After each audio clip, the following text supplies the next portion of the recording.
çast var idi. Hərbi çastıdır. İnqilab keşikçilərinin çastıydı.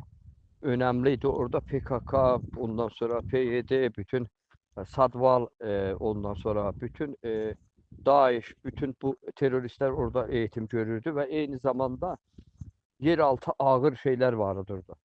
Ben bilirdim ki orada tüneller qazmışdılar. Orada işçilərlə söhbət eləmişdi ki, çox ağır yeraltı şeyler var, tüneller var.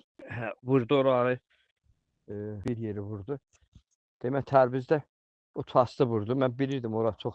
Amma indiyə qədər ad aparılmamışdı. Demək bilirlər, demirlər.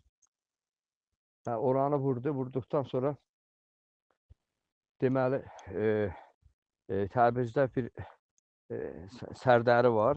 Sərin yurtdu sərdəri deyirlər.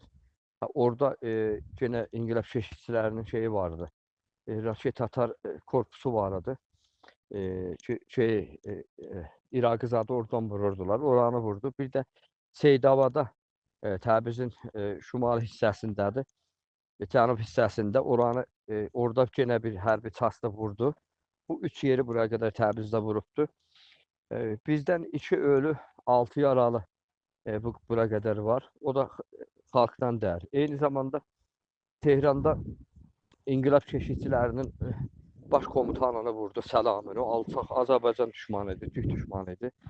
Eyni zamanda bir də Türk komutan vardı ki, Qəradağlı idi. Keçənlərdə də Türkçə danışırdı, Məhəmməd Baqir, onu da vurdu. Yəni, o da Genelkurmay başkanı idi. Onlar vurulubdu. İndi hələ cəmaat da sevinir. Cəmaat sevinir.